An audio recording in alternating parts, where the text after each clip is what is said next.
Good morning, guys, and welcome to the show. Fernando, welcome to the show. Contain your excitement. Today we have a 2015 Avalon in from, man, he made the drive from California. He's getting a full system, but let's take a look at what the factory looks like first, and then we'll hop over and take a look at what we're putting in. One of the really neat features about this car is this front area right here. Whole thing is a grill.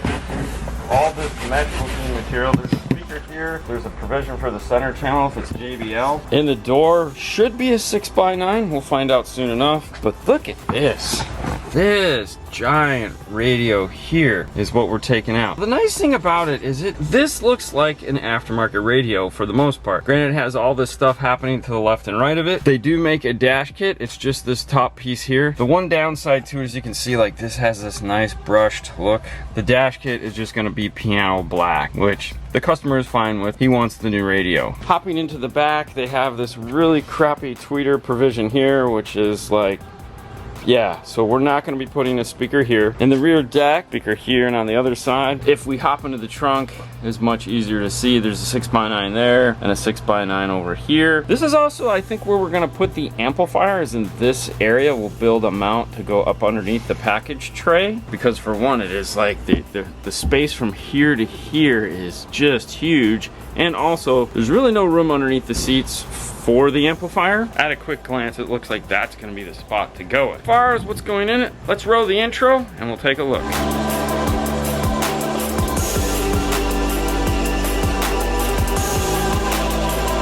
Over on the table, we got a stack of goodies. As far as sound treatment and better performance through our speakers that we're putting in, we got a bunch of the Roadkill sound treatment that Fernando is going to be putting in, along with fast strings. The amplifier is the new Audio Control D5-1300. This is the 5-channel with the DSP built into it. We're going faux morel. We have a set of the Virtu 602s, as well as the Tempo Ultra 692 Integras, which is the coaxial for the back. And then we'll be using some Stinger RCAs. He's gonna get the Kenwood dash cam and the corresponding radio to go with it, which is the DNR 997XR. So we're going for premium sound quality here. There'll be a bass knob in it as well. We'll be taking a closer look at all those products as we go through the install. But right now, we're gonna get the car dressed up, get the seat covers on, steering wheel covers on, start taking stuff apart, and just kind of figuring out all the little things that need to be done. So one thing that we do when we're doing a DSP, as you saw at the beginning when Fernando was in the car, he was taking measurements. These here. This is something that if you're going to be doing DSP work and it's not your car, or even if it is your car and you're going to be moving that seat, measure where the seat is. That way, when we're done, we'll be able to put the seat back into the same exact location it is now. He also went and measured all the speakers' distances, so we don't have to do that at the end. While you're in there, just get it all done.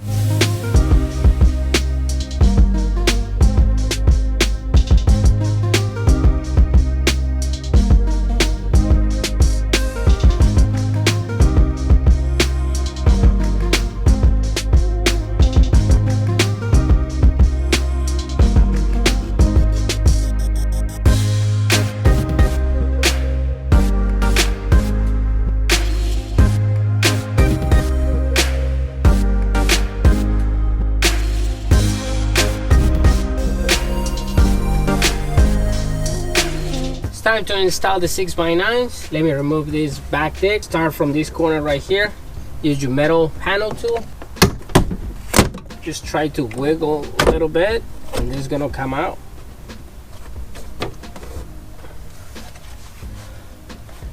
It's only 3 clips for this panel. Grab your big plastic panel tool and just try to spray little by little.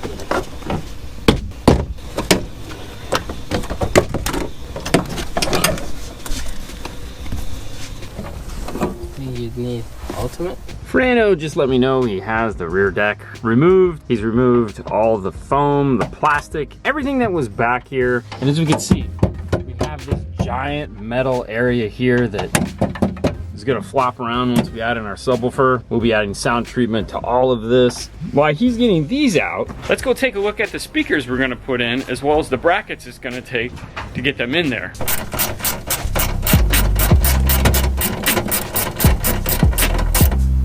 These are the Tempo Ultra 692 Integras. For those of you unfamiliar with the Morel line, Integra basically means coaxial.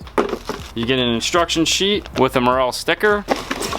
These are using center point style technology where the tweeter is located in here inside where like a dust cap would be. 1.3 inch voice coil, which is really large for just a 6x9. We have a big magnet located here on the back. Steel basket, rubber surround. It has a 60 watt normal power handling with 140 watts of peak. And Morel does a wonderful job of giving you all those specifications in their owner's manual if you'd like to know more about it. In the box, you also find some mounting screws and some terminals for it. Here is that factory speaker, small neo magnet, plastic housing, 7-inch driver, foam here on the bottom. Our 6x9 is definitely going to be an improvement over it. To get these into the location, we're going to be using these brackets here, which is the 82, 51, 54 from Metro. One of the things I like that they've done on this is you see how thin it is compared to this. A lot of the times these brackets for the back get really tall and they make it really hard to get that rear deck back in. We will be doing fastenings on these, but it's foam, it makes it easy to pass over. The 6x9 will go in like this and bolt into the same hole pattern. As you can see, it's nice and thin. That fastening will allow it to couple with the rear deck, pass all that air through, and we'll end up with a really nice mount. The 6x9 fastenings, model number RKFR69, they have the same 3 layers of foam. For this installation, we're only gonna need this outside layer here. The rest of the stuff we won't need. The next step is gonna clean the back deck. It's not dirty, it's just a little bit of dust, but we're gonna clean it to make sure all the sound treatment properly installed.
The first layer of soundproofing is in.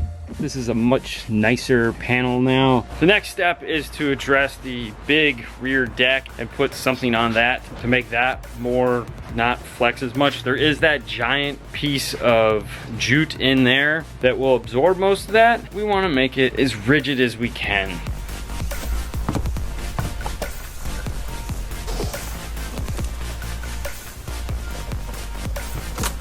Factory carpet is in. Now we're gonna add some fast rings. We're not gonna cut this because the speaker sits low and it's not gonna touch the plastic deck.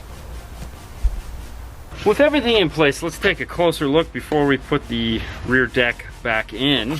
The jute is in place. The speakers are mounted. Roadkill is in nice. This will definitely improve the performance of these 6x9s. These are a lot bigger speaker than the little 7s that were in there. These are gonna move a lot more air. They're heavier. By doing everything that we've done to this, we've given them the best chance possible to sound really, really good.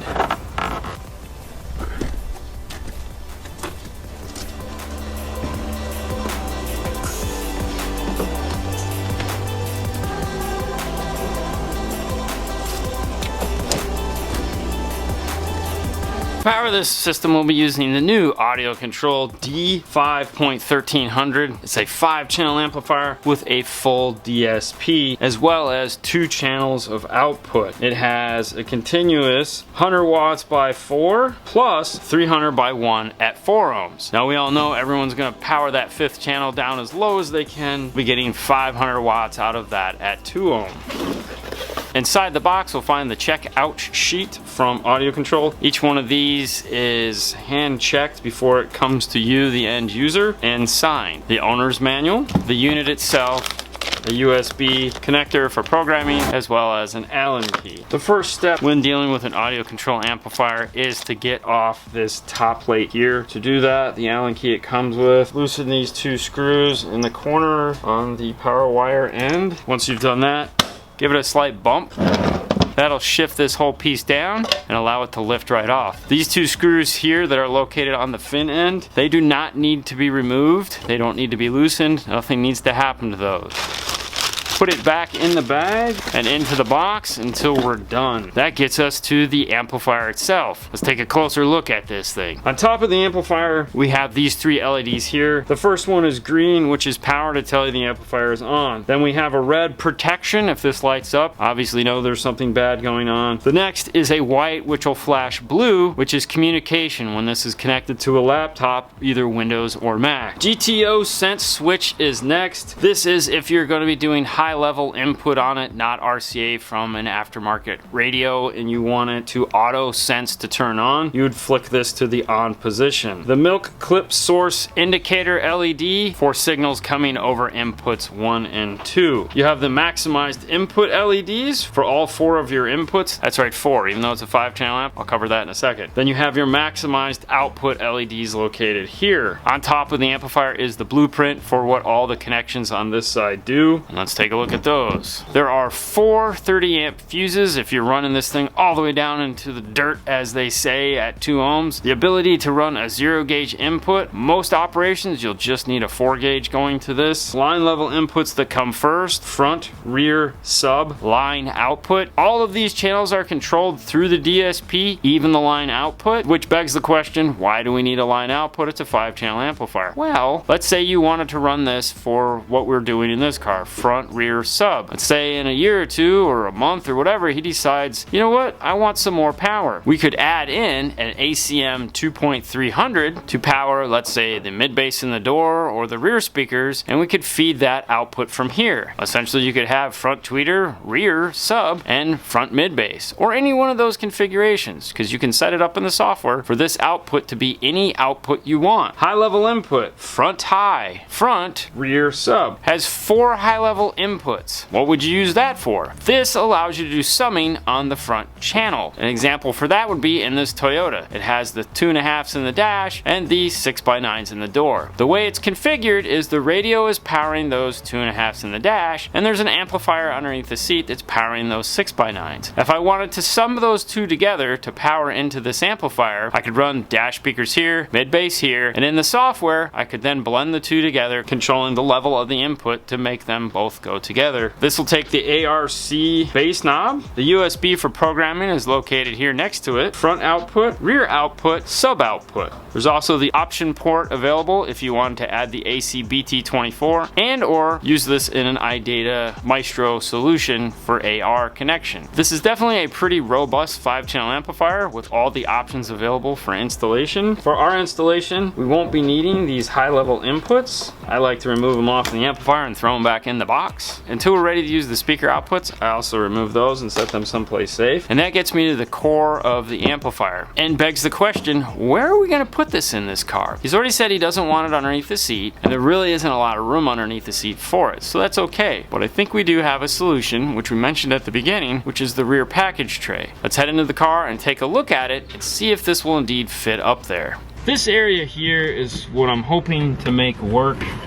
The one question I had is how far does this amplifier stay down? The way this carpet comes across here, it kind of comes up kind of high, but you still have this nice open area. I don't know why they made it short. Like, they didn't make it go all the way up to where the factory carpet ends for the left and right side, which means it's okay. I'm thinking I'm gonna cut an inch more off of this just to open this gap up some, and I'll make a piece of plastic that goes all the way across, and that will allow me to mount this amplifier here and have enough air above it. There's this area here on either side that I can drill some rivets into and attach to, and then my wires can come off and tuck into the carpet on either side. If I pull back this panel here, and these far corners are big grommets that just have a piece of foam over them. This side on the driver will be for my power. Looking around up on the back deck, I can also see where they've used this area up here by where the factory speaker is. There's a bolt hanging down, is a factory ground point. That leads me to believe that this area through here is going to make for a good ground. I'm pretty excited. This is going to work rather well. All I need to do now is get a tape measure and bend some plastic.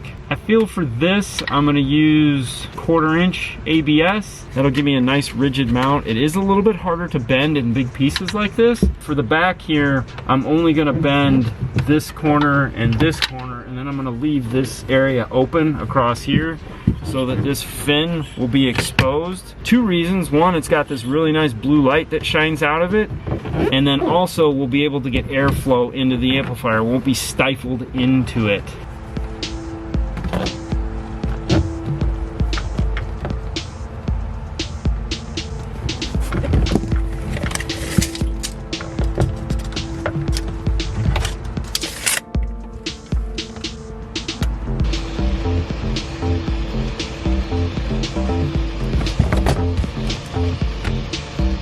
The amp rack isn't going to be overly complicated. There'll be a 1-inch piece that hangs down here, 13-inch run to hold the amplifier, and then a notch here and here to make the bend to go up into the rear deck that is located like this. That means I'll need a 17 by 16-inch piece of plastic. Let's head over to the saw and cut that out.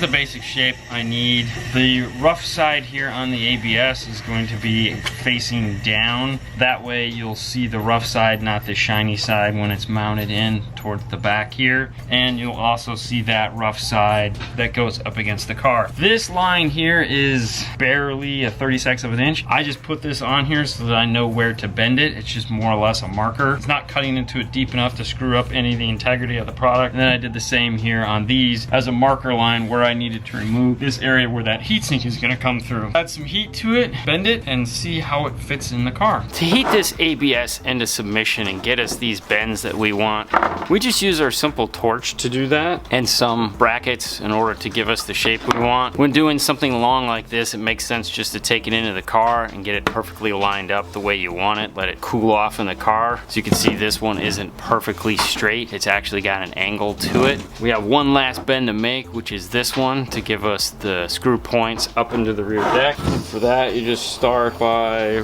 moving back and forth on the product, both the front and the rear.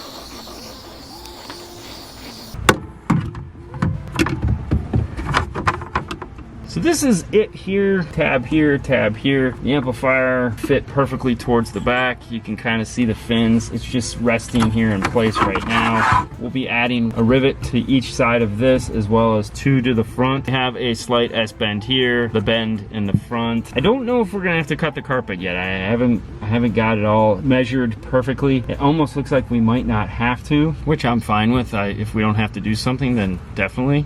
I keep talking about threaded rivets. It's actually this. It's a little nutsert. It's designed to screw into a tool like this that is very very similar to a rivet gun. It twists on, and that threading that twists on is just like if you had a screw. Drill a hole like we did here, put it up into it, make sure it's all the way up in, squeeze the tool, unscrew the tool, and what that's done is that's added like a nut into whatever we've attached it to, so that we can now put in screws. In this case we use an M5 screw as many times as we want. It looks very factory. When we remove it, anyone's gonna look at this and not know, as opposed to if we just look like a self-tapping screw and jam it up in there, it just doesn't look as finished, as professional. When we put this in now, it'll hold, it'll be nice and rigid. The other thing too, if you notice, the carpet is missing from here. Anytime you have to drill metal like this, especially on a rear deck, pull out the carpet. It's gonna make a mess on the carpet, and then you gotta sit there and pick out all those little pieces of metal. Oh, what a pain in the butt. This is what the rivet looks like. A screw will thread right into it. There's one located there, another located there. They're in the same height. The carpet is just not level. The fourth one is located here. And this is what it'll look like from the behind once we finish, which it is not yet. This is just a test fit to make sure everything goes the way it's supposed to. There will be wiring ran across here and wiring ran across here. The 6x9s, we're going to just wire directly into the amplifier from here instead of running them all the way forward up underneath the seat to the factory amplifier. That seems kind of silly. But that is the mock-up of the amp rack. On the finished product, I'm going to use some black Allen head screws so you don't see the big silver dots on here. But this time, we need to get this over to the bench and figure out how to wire it all up, make it look even more pretty. With the amplifier rack done, I've mounted the amplifier into place. It's time to wire up this. The first thing I want to do is wire up the 6x9s that are located here and here. For that, I have a set of purple and a set of green speaker wires. Green will be driver, purple is passenger. I want those to come in along here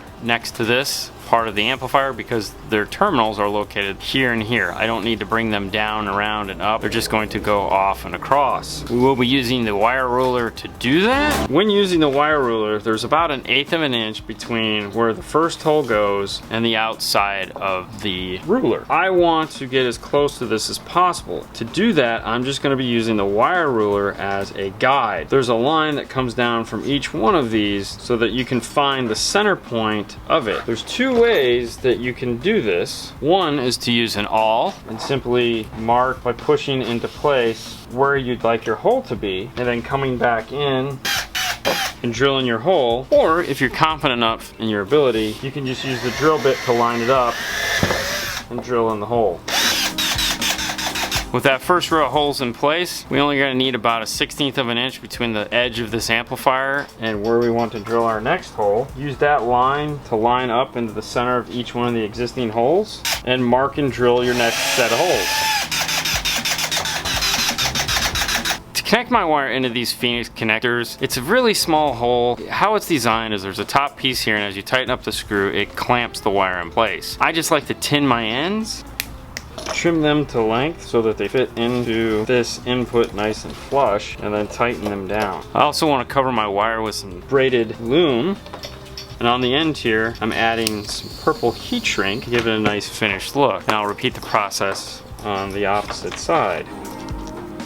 And with the wire dressed, it's time to add in the zip ties. Now we have to add in the zip ties. This is one of those times where you have to think about what you want to do for your look. Because the bottom here is going to be visible into the trunk, even though it's up high, which not at eye level, and unless you get down low and look at it from here, you're never gonna see this.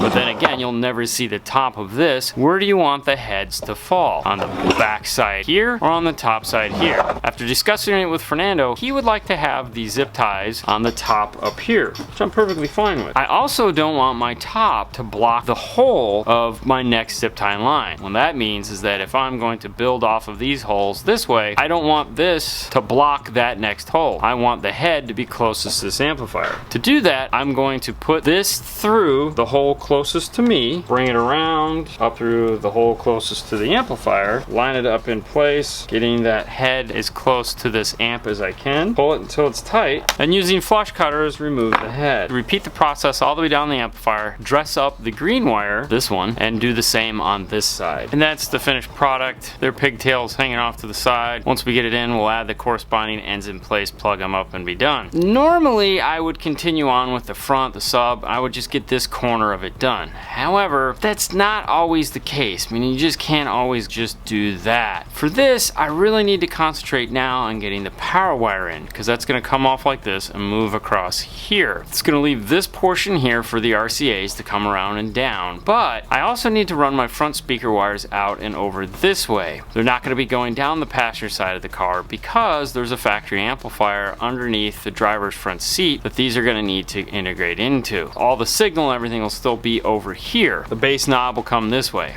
These are all going to be going like this, and I need to get this area blocked off for what the 4 gauge is going to take up, so I know how I can bring these out and over into the amp board. 12 volt is first, ground is second. I've already dressed up my 12 volts and the flex loom heat shrink ferrules on the end, lining them up into place.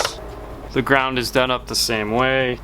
I don't have to worry about the remote turn on yet. That is going to run with the RCAs. I want these to stay up like this with this pass-through underneath it. To do that, I'm going to build a riser here and a riser here to hold those up, and then we'll drill holes along here to zip tie both these wires where they're stacked on top of one another like this. The reason why I want to stack them is so that they pull flat up against that back panel of the car. There's no reason to put them like this because then I'll just have to twist them. So if I can pre-get them the way I want it, all the better. The ground will be on the bottom and the positive will be on the top, and it'll look something similar to this in its makeup. To make this riser, I'll be using a piece of 1/2 inch. First one needs to be 3/4 of an inch. The second one is going to be a little bit lower just because of how it's turning sooner. And this is what we end up with, is just a little square. Put it in place. Drill on either side of it. I'll need a longer zip tie for this. We'll go to the 8-inch to make sure it doesn't slide all over the place. Some Tessa scrapbooking tape. Position it where we want it. Press it into place. Pull the zip tie tight. And we'll repeat the same process for the ground.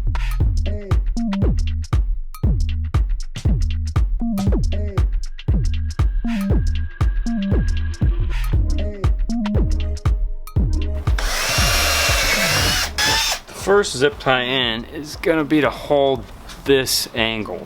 It'll also be our starting point for the rest of the holes we're going to drill.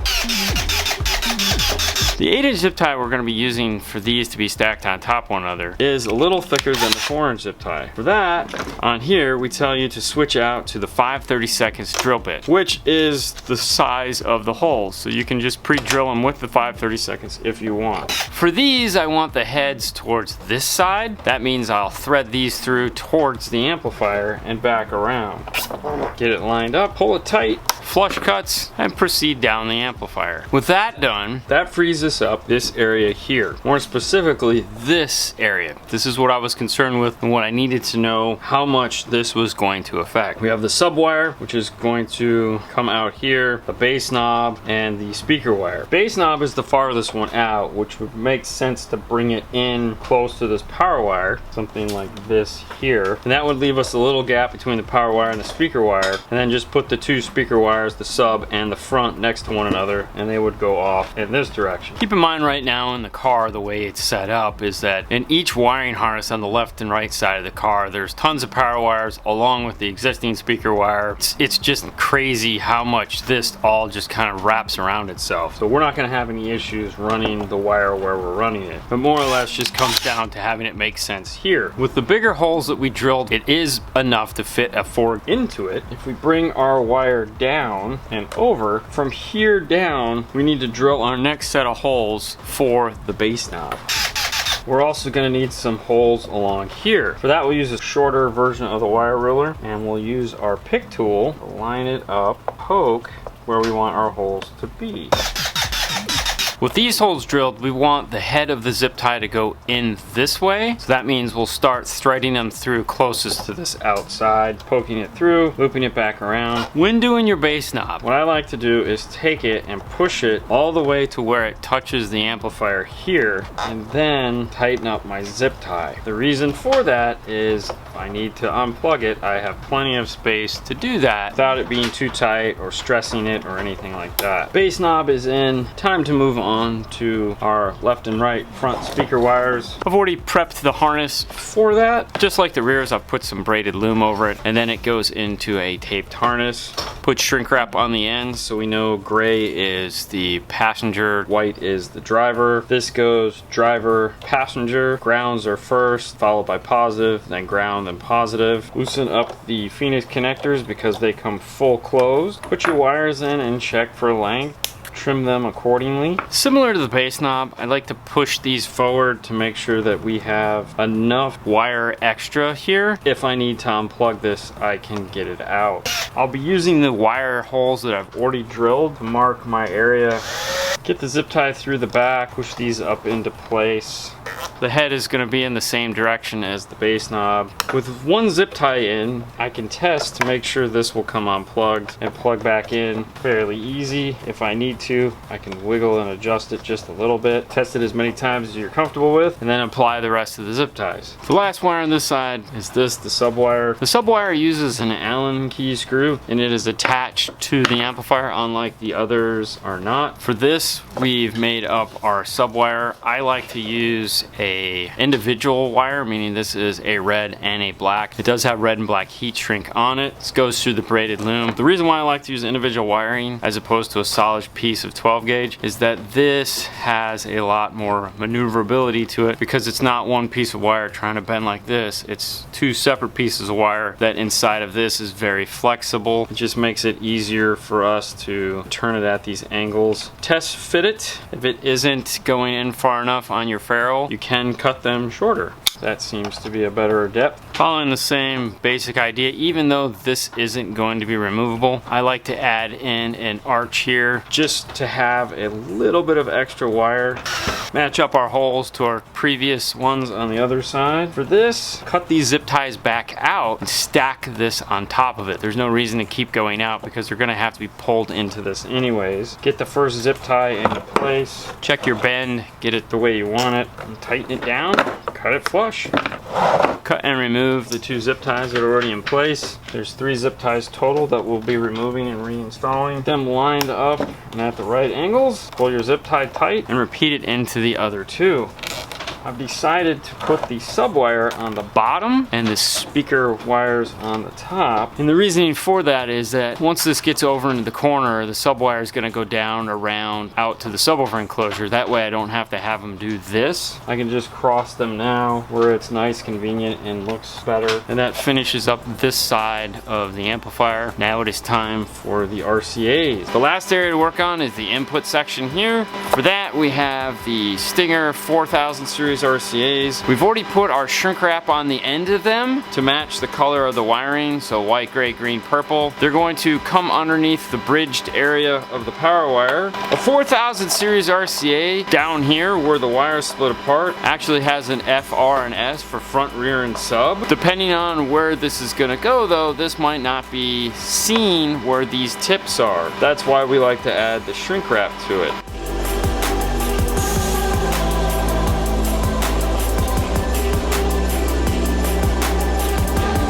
Rotating the RCA wires to where they stack on top of one another is interesting because it's not easy to do. That's why we tape them up into bundles to make them easier to do that. Just like on these areas here where you have that slight S-bend, make sure you do the same thing at your RCAs. I like to just move them just a little bit past like this, just enough to where I can get them out if I need to or move them around. Once we have them lined up where we want them, I can slide in my wire ruler. I can use the shorter one, drill in my holes to zip tie this in place.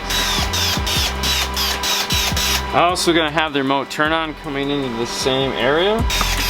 which is this right here. Along this first route, I've added in some blue braided loom. This is going to get integrated in with the rest of this, and we'll tape those all together. Just like the sub wires, make sure the ferrule is to the proper length. If it needs to be a little shorter, cut the tip off and then tighten it up. I want the zip tie heads towards the amplifier. I'm gonna start with the remote turn-on wire and work my way out to the RCAs. That way those holes will stay free the whole time. And with the RCAs all intact, that brings us to a conclusion on the wiring of the amplifier. One thing I did do that I had thought about, getting the USB plugged in is going to be difficult with this mounted up in place. Decided to cut out all these zip ties that were going to the base knob, and because the USB is located right next to it, I zip tied the USB into place, and we can just put it over into one of the side panels when not needed. That way we won't have to take the amplifier down or move it or do anything like that once it's mounted up in place, because there's no gain controls or knobs or buttons or anything like that on here. Let's take a closer look at the layout, and then let's flip it over to the back and I'll show you the zip ties.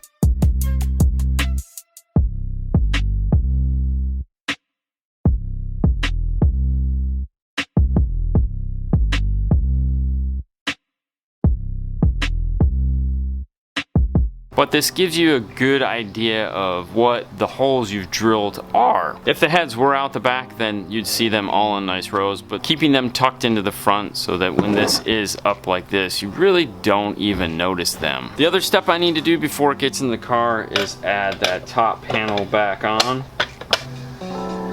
For the bolts, I'm gonna use some Allen head black. Get those ready so I can just lift it up into place. Join me in the trunk. I just need to get a couple of these threads just kind of twisted in, and that will allow me to lean forward and get the front ones. The carpet's kind of nice because that's helping me hold them up. If we come back to the back of the car and look at it, all we see is that nice heatsink fins. Can't even really tell what is going on. It's tucked up in there, nice and high. Switching out to the black screws definitely looks a lot nicer. Can't even see the screws located across the front. You'll see just this part of the wire here before it tucks into the side and goes into that factory grommet. And we will cut these to length and connect them up to here and here. Little time has passed. The speakers are connected. The wires are run. There's your remote turn on and your RCA. Over on the driver's side, we have our greens connected. Power wire goes across the back. The grommets on both sides look just like this. We've also grounded the amplifier. For grounding the amplifier, we use this kit here, positiveground.com. It's a 3-piece set. Comes with this, which is designed to get all your paint away. It has this nipple that sticks out. That is achieved by using this drill bit here that has this tapered end. Then lastly, we have the nut driver. Drives this big self-threading nut with this star washer onto the back of it into place. Nice firm lock.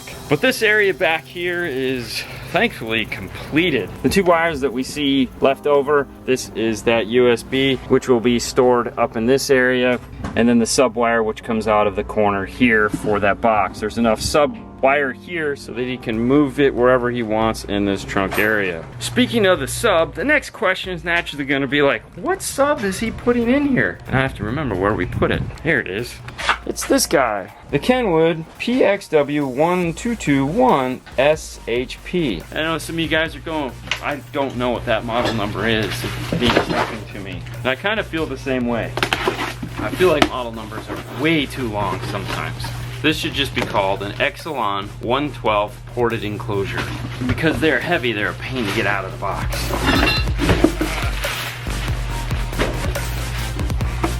Let's take this to the back of the car and we'll take a closer look. This is the Kenwood enclosure. There's several unique things about this box. One, it has a tapered back here, which is made to push up against the back of the seat. It's obviously ported, and it comes with a grill that covers the woofer. But then the question is, what are these?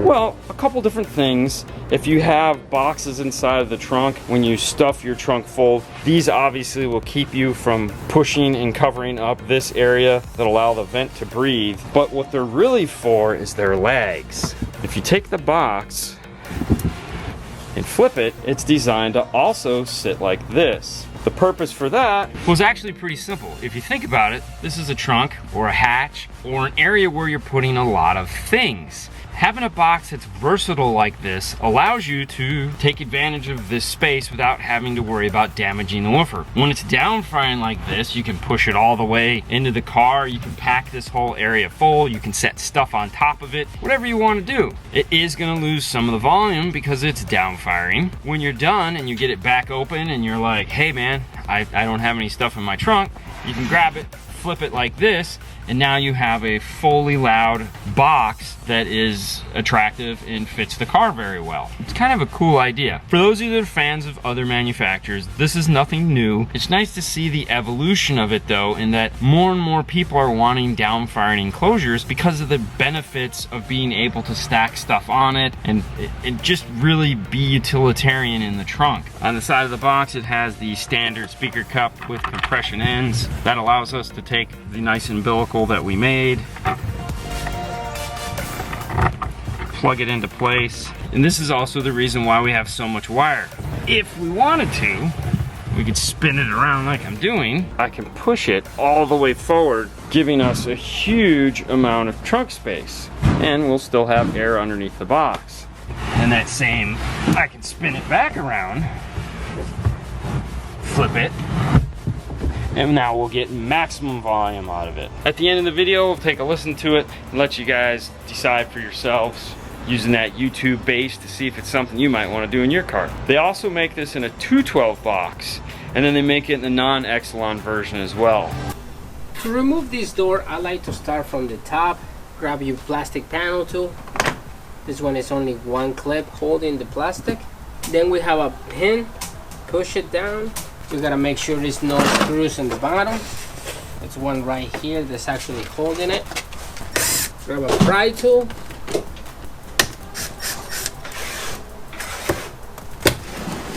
In this car, it's really hard to get your plastic panel tool to pop it. I like to grab my pick tool. Just be careful.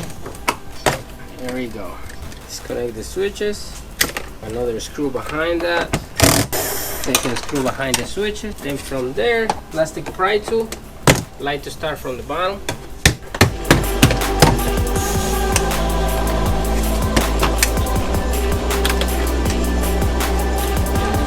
Sometimes the clips stay in the door.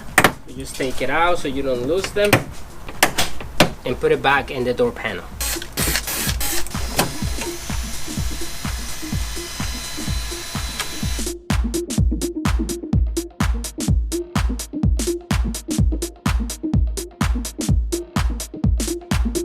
Fernando has the door off, which gives us the ability to take a look at the factory speaker. This is going to be getting some sound treatment. When you tap the door, has a really hollow sound to it. We want to make this as rigid of a platform as we can for our aftermarket speaker. We're going to be doing this part of the door, the outside of the door, and then the door panel itself. But before we get to any of that, let's take a look at this and compare it to the new speakers we're putting in.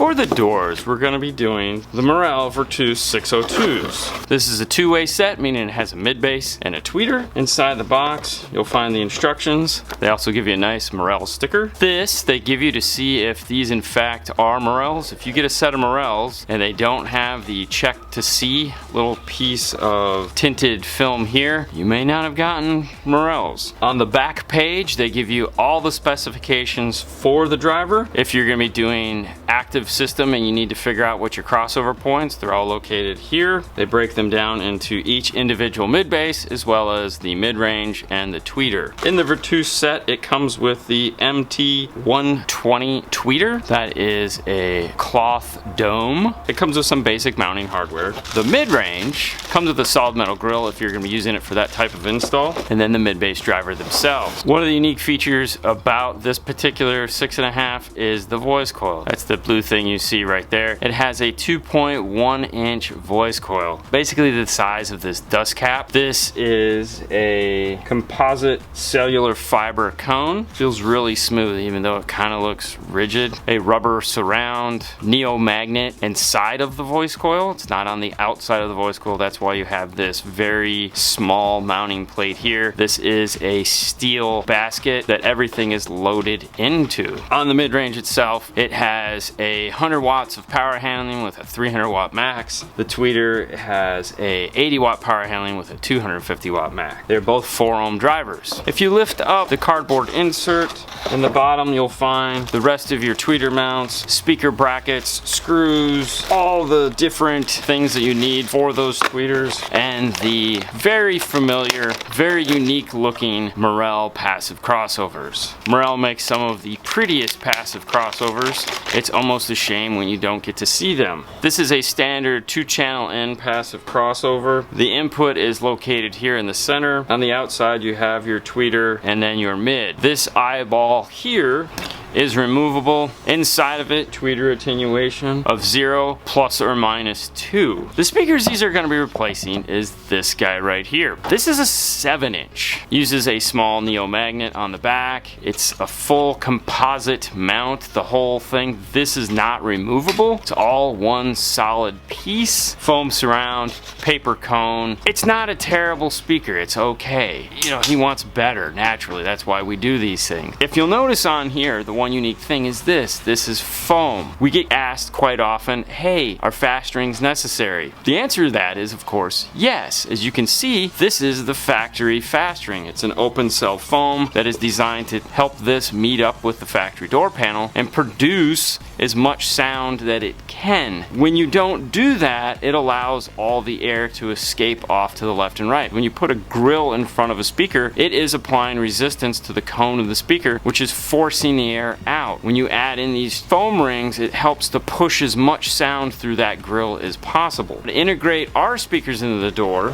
we are going to be using the Metra 82-8150 plate. It already has a 6.5 inch hole in it. To make it fit, you'll see these little tabs here, they are going to break off. When you compare the two as far as depth goes, you can see this is a little shallower, which is what you want because your speaker is going to sit on top of here, whereas this is nice and flush into this mount, so you need some room for that speaker to move. Keeping in mind now, when you stack them, you can see there's going to be about a 1/2 inch gap that fast ring is going to fill, and without it, that air is just going to escape around it. The most important part of the fast ring is that front piece. I'm going to get these over to Fernando so he can start putting them into the car. One other thing we are going to do is put foam around the back side and the front side where you mount the speaker. That way it doesn't rattle on the car. Looking at the factory, they do the same thing. Here's a piece of foam right here. For those of you that are going fast rings, what are you talking about, a fast ring? This is the fast ring. It's a part number RKFR6. Inside you'll find this piece of foam that is broken into 3 pieces. This is the back plug here that's designed to stick into the back of the door. This is the middle plug. This is designed to mount into this area. It goes like this. It helps to focus the energy towards the plug as well as keep some of the debris that comes down inside of the door off of the speaker itself. Then you have the most important part, which is the front piece that is designed to sit like this on the front of the bracket and help to push all that air into the door panel. These are made to be cut to length. They come this length depending on how you're going to install it, where it's going to go. You can trim it down to meet up with the door panel. The same is true for the back piece as well as the middle piece. Don't feel like you have to use the whole thing. In fact, if you do use the whole thing, sometimes what can happen is that this will actually roll over and can damage the speaker and do more harm than good. Make sure you check for that when installing them into place.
The first two layers of sound treatment are done. Inside the door is done. Outside of the door is done. The vapor barrier is back on. Do yourself a favor, don't remove the vapor barrier. If you do, make sure you put something back in place of it. Never leave this entirely open. You can go over it, do whatever you want, but make sure this stays in some form or capacity. This keeps the water inside of here. And if you don't think water gets into your door panel, you're crazy, because it does. This is made to keep that water trapped inside of the door. Come over to this side.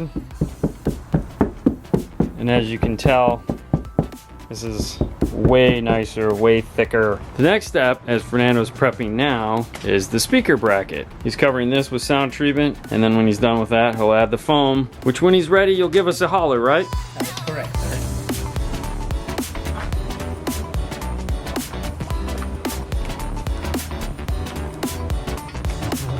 For the actually door panel, we add the Rollkill Ultimate that has the foam all the way around the speaker, little pieces in there, little pieces in there. And of course, we add the Morel logo.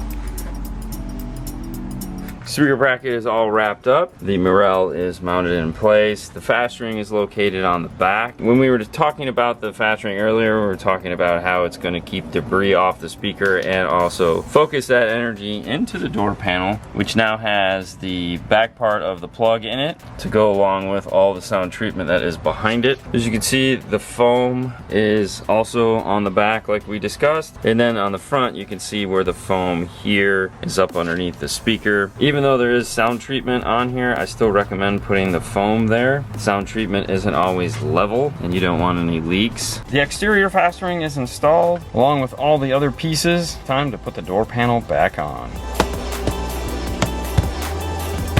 With the amplifier mounted in place, the speakers are going in. We have those passive crossovers we have to find somewhere to put. They're kind of big and they're going to take up some real estate. Where could we possibly put those? Well, in this particular vehicle, there is a factory amplifier located underneath the driver's seat, right here. It's fairly large, it takes up a decent amount of real estate, and the door speaker wires are there that we have to get, and it's a convenient enough spot to run the wires up into the dash to grab the tweeter wires. So it seems like a perfect location. There's 4 14mm bolts that hold the seat in place along with 4 covers. Once you have those off, you get access to the amplifier. Take a look. There's 3 little pop head clips here that need to come off. A small flat head. Remove the plastic cover. This little guy here, it's tiny, is the factory amplifier. It takes up way more real estate than you could possibly need, that is for sure. Which is okay because we're gonna need some room for our crossovers. The front has 2 little feet that hold it in place. This frog looking thing is the amplifier. With that out of the way, we have a giant area here. We can use this bolt, we can make a flat panel that'll screw down in and hold our 2 passive crossovers. Before we do that, we have these guys that we need to figure out where our wires are and if we have an adapter that will plug into these. The first step is grabbing a tone generator and toning the wire. Let's start on the smaller of the 2 plugs. It's the passenger mid-bass, the driver's mid-bass. I'm kind of excited about that because this is just a standard 1761 harness. Let's keep going and see what we have on here. There's a chance that the high wires are here as well because one of the unique things about how this system works, a weird high level to low level system. The radio in fact powers the 2 tweeters in the dash, but it also sends the signal to this amplifier to power up the front mid bass and the rear mid bass. So there's a chance that the two tweeter wires will be here only because it's looped through the radio up front. It's almost scary. Yes, these two wires here are giving us those, and right next to it are the other two. These two speakers here are the two rear door tweeters that we're not retaining. That means I can mount my crossovers here. I have my wires ran up from the front channels of the amplifier already. I just need to see if I have a harness that'll plug into both of these and give me our outputs. Then I can make a mount and keep it super simple. iData might make a harness for this. I'm gonna go find out. And in fact, iData does make one, the AT03. Let's head over to the bench and we'll take a look at it. This is designed when adding an AR system into the JBL system. The JBL amp uses the same plugs. They are pinned differently, but we don't care about how they're pinned. We just want the plugs. In this case, this plug here and this plug here. For the most part, none of this other stuff even matters. I'm gonna remove positive and negatives on here. This black wire, yellow wires. And that frees us up the two harnesses that we need, which are these. I know from when I just tested that, these are definitely pinned wrong. We're not gonna need the purple and greens, and we're not gonna need these oranges. What that leaves us with, black stripe and red stripe. Red stripe's typically tweeter, black stripe we typically use as a mid-range, but they're backwards. This was the mid-bass harness, this was the tweeter harness, and they're not in the right spot. These are the wires we're gonna need. These are the plugs we're gonna need. We just have to combine these two to create the plugs that will work in this car. Let's hop in the car and do that. We are gonna need a polarity tester to do this. For that, we use the PT9A Plus. This is going to pop the speaker and tell us which one of these is positive and negative. That popping sound you hear is this creating a movement on the driver, and I can use the second one to tell me if it's correct or not. When I get this green light, that's telling me that it's moving in the right direction and that is the driver's front tweeter. Grab the bigger of the two harnesses and I can slide these two right into place. And then I'll repeat that process throughout. When doing something like this, don't think just because one went positive top, negative bottom, that the next one is going to be the same. Most car manufacturers don't even pay attention to it. If it is that way, sometimes it feels like it's just by chance. In this case, we were fortunate. Pink and light green are both positive. Pink is driver, light green is passenger. And this tweeter harness is ready to get installed. On the mid-bass, there's a pink on the driver's side and a light green on the passenger side that are positive. Both of them are on the top. So in this case, we got lucky. All the top rows were positive, all the bottom rows were negative. And we've made our harnesses to plug in. The next step is to cut a piece of plastic, get some crossovers mounted, and plug them in. For that, we'll head back over to the bench. This is what I've come up with for the mount. Simple piece of plastic, 14 inches by 6, has a Z-bend in it here that'll screw into that factory hole where the amp was, and our wiring can come off. Front driver's side, front passenger side. Start with the back because those are going to be the longest wires, and then we can cut them to length for the front. The center is the input, the outside is the tweeter, and the outside here is the woofer. Negative, positive, negative, positive, negative, positive.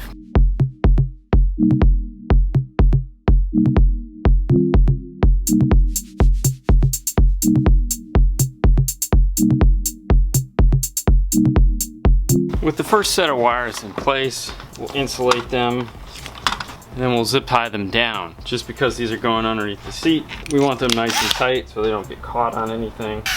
The zip ties we're going to put into this right now are just going to be loose. That way we can come back and run our feed wire into that and use the same zip ties.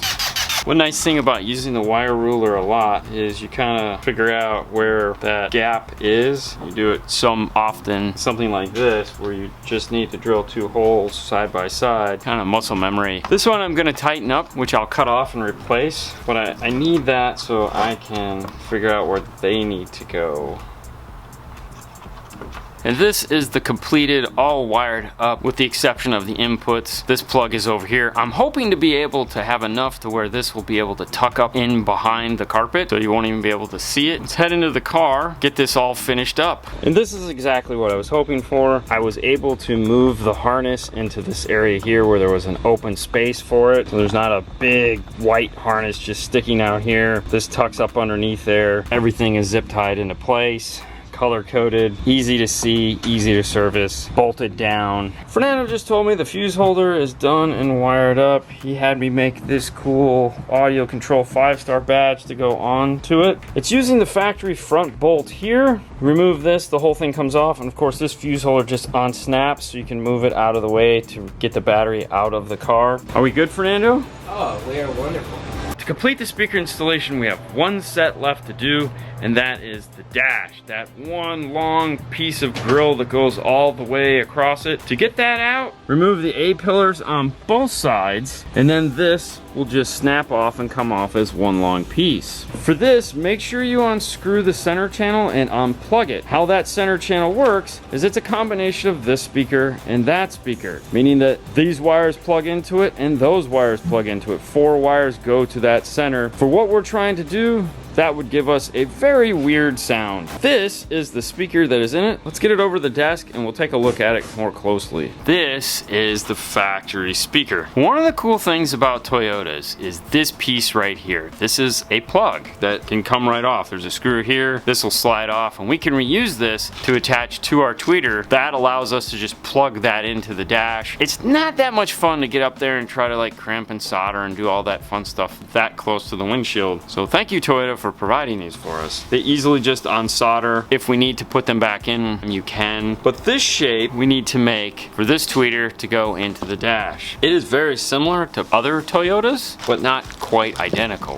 The other thing we're going to do is Morel gives us these, which are tweeter mounts, and they make 2 versions of them, one that is slightly angled and one that is not. On the back side, they're the same hole, and believe it or not, even though this one looks like it's angling the tweeter, it's not. It's still a flush mounted tweeter. It's just adding this back lip to make it look more contoured. This looks really nice when on a door or a sail panel or something like that. For this installation, this guy here is going to work the best for us. The first step is to grab my laptop, grab the speaker, and I think we've already done this one before. I have a file that is speaker scans, and this will allow me to go through and check to see if we've already scanned the speaker in. And if I have, then I know I have it already drawn up. And Toyota makes a ton of different speakers, but this is it. So I didn't actually scan the speaker, I scanned a template that I made, which works too. So the next folder I want to go to is Amadine Projects. This will have all the files that we've already created. These I put in a little bit more order, so like alphabetical order, and under the brands. I can scroll down to the Toyota section. We should find what we're looking for. There it is. Right there. So what I had done is made a version of it. This is for an audio frog. This is just for the standard dash. We'll open this up. And I don't want to change this one because clearly it was made for something and is a good place to start. Just create a duplicate. Now I can work with this and do anything I want to it. The first thing I need to do is change this hole or check it to make sure it matches this hole. Calipers tell me I need a 1.93. So I need to change this number here. Before I do that, I want to select my center point reference. The reason why I want to do that is if not, it won't keep it on the same XY. Click the button here. This joins the 2 measurements here together. We don't want to end up with an egg shape. Now these 2 5-star logos, though really cool, are going to be invisible once we put this in. What I think I'm going to do is move them over to the sides here. Drop this into place, find my center for this circle. And that'll allow us to keep the 5-star logos, but it won't get in the way of our hole. These little lines that are a little bit long that are going through the circles won't matter because those are going to be removed anyways. The next thing I have to figure out is what material am I going to make this out of, 1/8 inch or 1/4 inch. Looking at this, it has these risers on it. And if I measure from the top of the speaker to the bottom of the speaker, I get 0.35, about 0.36, which is a little bit thicker than 1/4 inch. And it has this foam on here that's designed to go into a cup in the dash. If I used this, as you can see, this also has thickness as well. And it fits inside of that gap that is going to be created when the dash goes on here, this foam ring. If I make it out of 1/4 inch, this will push that tweeter high enough into that factory hole. I'll just need a thin piece of foam around the edge, and that'll get all that sound up through the top. 1/4 inch it is. Change the name to Avalon Morel, and then I add in the size of the material I'm using. That way if I have to reprint it, I know what it is. And this is that file into the software. As you can see here on the sides, there's 3 files that it imported. This one is the cut. These 2 are going to be logos. Drag this out. When doing a logo like these, if you can keep the material flat so when the laser is going across, it does change the amount of time it takes to do something. If you put it like this and it does the logo and then it's got to do that line, it takes a really long time for it to do that. Satisfied with its mount? Press print.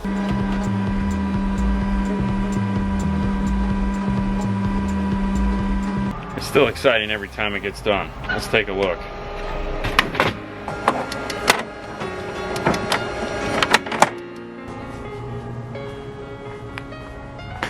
And even though I'm gonna need 2 of these, I always just print 1 at a time, unless I'm 100% sure this is going to be exactly what I need. And this fits in, that's what we're gonna end up with. To get this paper off, I just grab the hole that we took out. It won't scratch it or anything like that. It's 2 5-star logos. If you notice, one is upside down from the other, and that is because if it goes like this or it goes like this, there'll always be one that is the right direction. In the box the Morels came in are these pieces here. These are little back braces to hold this into place. Looking at this, the harness is towards the front, and the Morel where these 3 little dots are is towards the front. This will go into the back just like this and screw in place. What you do is you bend these tabs up like so to make it shallower or deeper.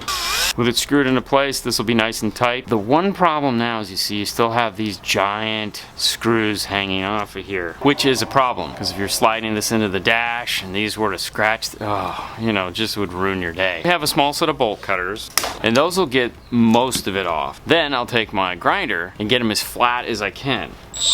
Be careful when using the grinder because it is going to heat up the screw head. It will become loose. Once it's cooled down, the next step is I'll take some of the speaker foam we have and I'll put that across the whole back, covering up the screw holes, across the metal itself, and off to the other side. Now we don't have to worry about it scratching anything as we get it into the car, and this will provide the soundproofing when we screw it back into the factory mounts. Slide the tweeter into the mount, line it up with those 3 little notches, push equally around. Don't push from the center, push from the edges, and just keep spinning it around like a pizza, and this is what you'll end up with. Get this off, there's a little tooth here on the bottom that needs to be pried up. They do glue it in place, so take your time. Wiggle it forward, and it'll come right off. Remove it from the speaker. You can set this aside now. We have the plug that we need. If you've never removed the speaker plug and you don't know what is negative, positive, make sure you do the polarity test, the test for that. We've done a bunch of these Toyotas before, so we know red is positive, black is negative. On the Morel tweeter, it's the same way. Red is positive, black is negative.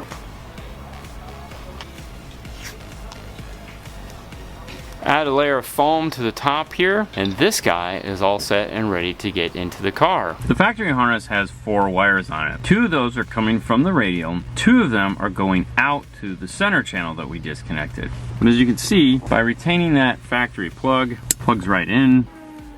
Line it up with the factory holes, replace the 2 10mm that you took out, and the Morel tweeter is mounted in the dash. While I'm playing with the lasers, the next piece that we have to mount is the bass knob. Fernando would like to put it here in the little knee buster area. It's up by, you know, the steering wheel control and the pop to get your hatch open. There is 2 open spaces. Making a nice mount there for the ARC3, those 2 little lights and the bass knob is his plan, which means I get to do it. It's kind of funny how that works. So I'm gonna pop one of those out, and I may, there again, already have that file. I just need to recreate the audio control feature into it because I think the only thing we've ever put there is a USB, which we don't have to do in this car. This is the knockout that we want to make our bass knob go in. All I need to do is make it just a little bit bigger, because when we do it on the USB, we make it out on multiple layers of 1/4 inch and they stack together. For this, we're gonna have to make it out of 1/8 inch. So I actually scaled it up just a tad to make it fit tighter into the hole. And that's what we're we're looking at here. With this shape, I need to make this audio control piece fit. We put yellow shrink wrap around it to hold it nice and tight together, but it has these two LEDs, a blue one and a red one. We've created this basic mount here that we'll use a lot of the times on flat panels. I'm going to make a duplicate version of it. That way I can remove certain aspects like the audio control and the basic exterior shape, and that will give me access to just this right here, which I can copy, modify,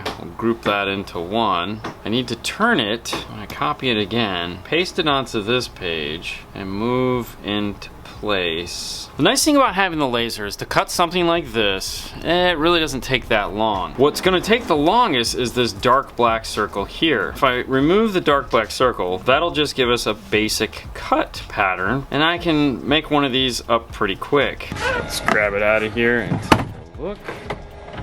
Let's do some test fitting. This is the hole we want to put it in. Just lining it up from behind. I think we got it in one. Now the hole tapers a little bit towards the back, so I'm just gonna sand back side of this down just a little bit, make it go in a little bit easier. For that I could just use a razor blade.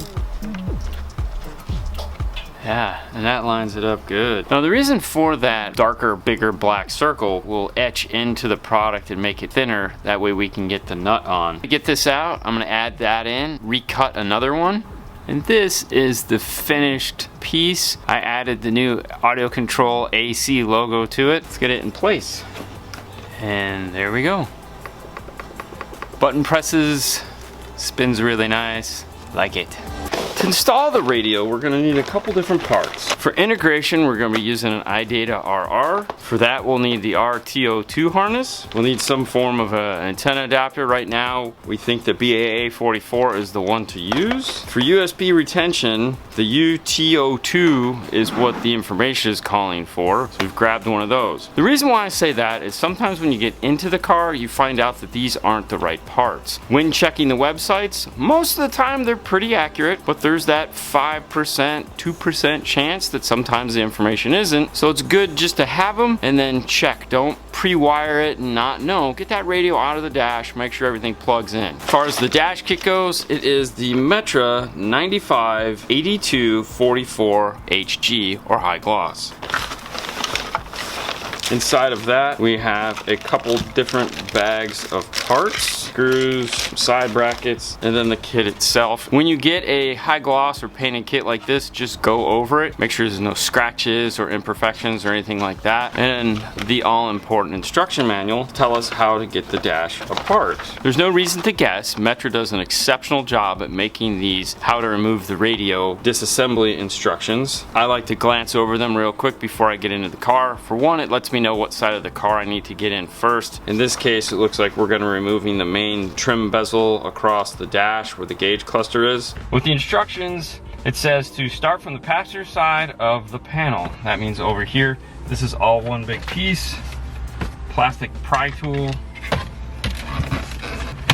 When removing a big panel like this, just kind of work it a little bit and get a feel for where it is trying to move. Gently start moving the panel out, letting it do it kind of by itself. Don't force the issue.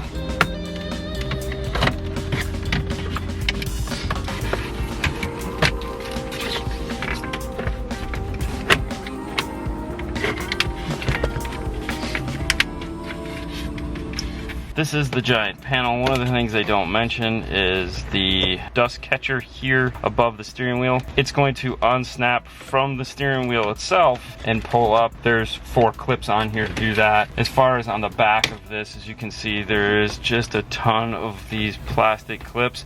It did pull free pretty easily. We're gonna be working on this with the dash off for a while. I'm gonna plug the hazard switch back in. Next up, it says to unclip and remove the panel that's located right here.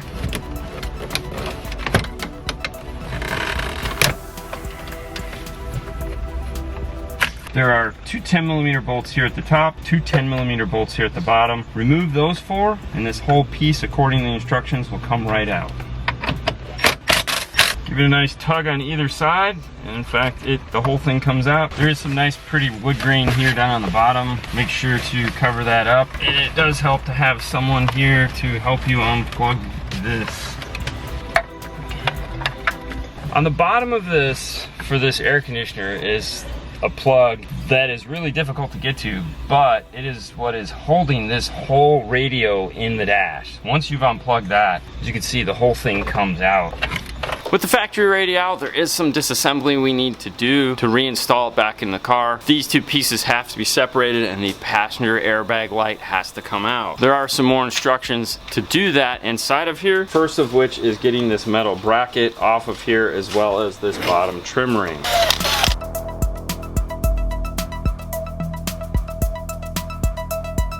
Once the metal brackets are off, remove the screw here, and this side is a clip. Gently pull down, it will unsnap. We just need to remove this air conditioner off of that. It is a tongue and groove style install. Slide it to the right here, and the unit will come off. There's a tab here and here. If you just try to do this, you're gonna break it, and that would be tragic. According to the instructions, we now need to remove all of these screws here because we need to get to the underside of this metal. This is a number 1 size Phillips. There's 2 screws hidden underneath these silver pieces of tape. Peel those up, remove those 2 screws. Once those are out, you can start to unsnap this silver piece from the trim itself. The area we were trying to get to is this spot here. There are 2 screws holding it in place. Once they are removed, you can snap the radio back together and replace all the screws back into their position. With that all done, it's time to rebuild this aftermarket kit. The first piece of which is the airbag that we just removed. Goes up here into this top corner. There's a pin here and a pin here that line up with 2 of the factory pin holes. Set it in place. 2 screws that you removed from the car go back into the same areas, these circles with the little lines on them. Grab the cover that came with the kit, put it over. The kit comes with some screws that are small, made to glue this panel back into place. The factory screws, the head is too big and they won't allow this panel to screw all the way down. The factory piece that we removed from that side also needs to go back in. In the kit are these 2 legs designed to go over here. For these, you can use the factory screws to screw them back in. The short one goes here at the top, the longer one goes here at the bottom. The factory radio had these 2 yellow clips that were removed. Pull them off of their mounts, install them into the new ones. The air conditioning control will line up and slide back into place just like it did to remove it. The beauty ring across the bottom, snap it in here first, bring it around, place the 2 factory screws that we removed. That'll take us to this step here. Get the side brackets. One has an L, one has an R. Screw those into the air conditioning located here at the bottom using the 2 factory screws that were removed earlier. With that done, this is the kit. All set and ready to accept our aftermarket radio. Speaking of that, let's take a look at the radio we're gonna put in. The Kenwood DNX997XR. For those of you unfamiliar with the XR line, it is Kenwood's flagship line. It is the best of the best that they make. Inside there are a trim bezel, the main wiring harness, the GPS antenna, a bag of screws, 2 USB cables, and a 4th video cable.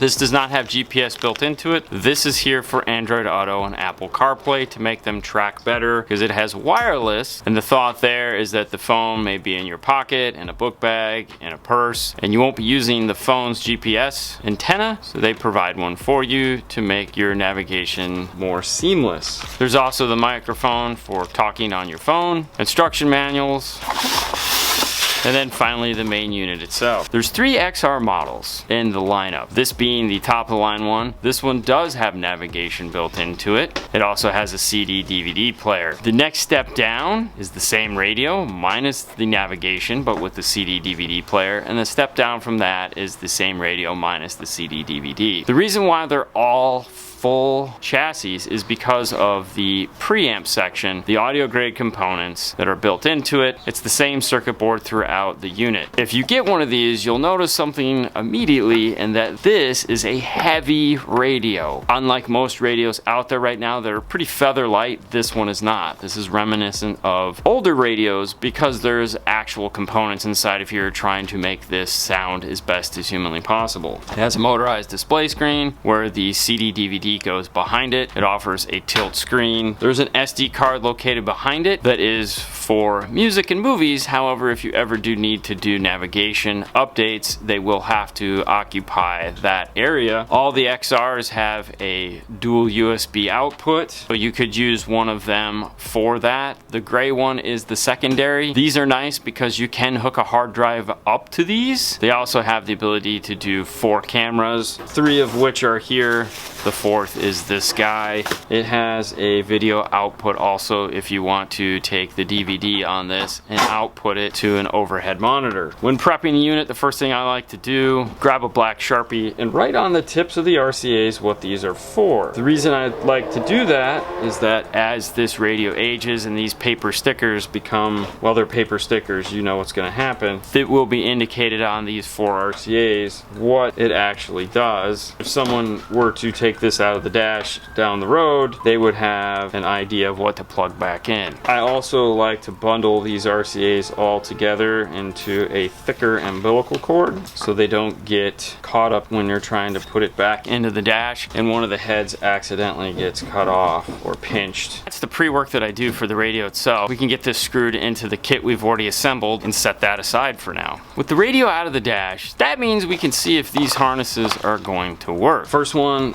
is the USB, the antenna adapter, and the main power harness itself. The TO2 comes with an OBD2 reader, 2 different camera harnesses. On the main harness, it has your power plug, your accessories plug here. This black clip is for one of the 2 camera plugs. In some cases, you can retain the factory aux connector. The inputs for the RR brain. These 2 RCAs are used in the JBL version of this, which we do not have. We'll be removing these to get down to this area here where the rest of our wiring is. Join me in the car and we'll plug all this stuff in and see which pieces we need and which pieces work. First up is the USB. Snaps into place. That's a really good sign we're good. In some cases there are cars that have USB hubs that the USB will snap into place and you're really excited, but then you go and plug it in and you'll get a warning on the radio. Toyota's pretty solid. If that plugs in, it's gonna work. Main wiring harness is up next. The 2 camera plugs, small one, big one. In this particular vehicle, it is the bigger of the 2.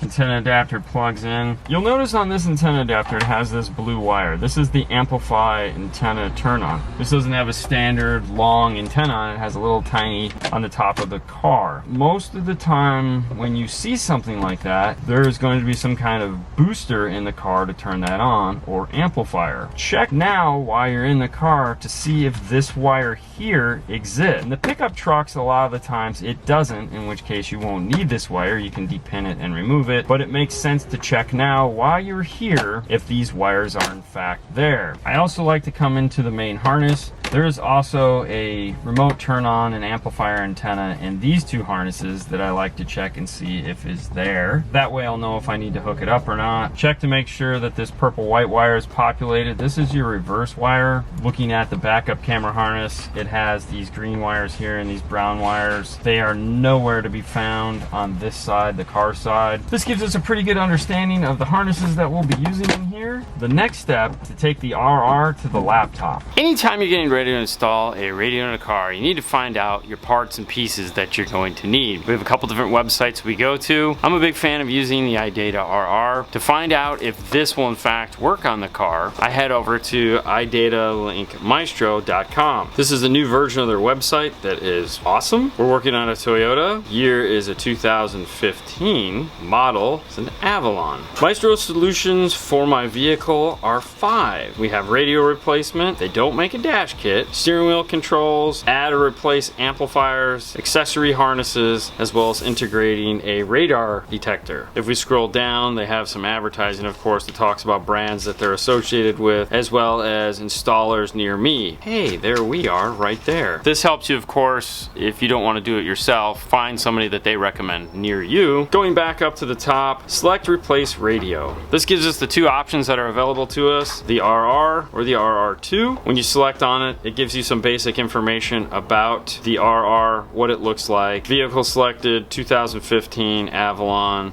trim without JBL, radio types. And what the radio type section is for, if you're not sure if the radio you bought or you want to make sure if the radio you're thinking about buying is compatible with all functionality of RR. What I mean by all functionality is that the RR harness will act as a generic smart module for any radio that requires those features, such as illumination, speed pulse, emergency brake, backup. What makes the RR unique is that when you're using a full compatible RR radio, you get gauges, tire pressure indicators, doors opens, accessories like that. Not all cars are available with them, but most cars that this works full on will give you. And that's what they're asking here. All radios, Maestro compatible radios with most features, newest Maestro compatible radio. We'll select most features, select a brand, JVC or Kenwood. Those two brands are going to get the most up-to-date availability for all Maestro features. Going back, if we just select all Maestro compatible radios, select brand, you'll see the list gets a little bigger. Fortunately, we're going with a Kenwood, and now here we can type in the model.